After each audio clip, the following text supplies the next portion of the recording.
Okay, so first exercise we're going to do now is going to be the Romanian deadlift with retractions. Okay, so we're going to use the dumbbells.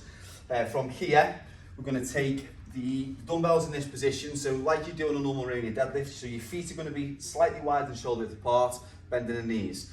You're going to pull the shoulders back, keep the back nice and straight, and just allow the dumbbells just to slide down the front of the legs there.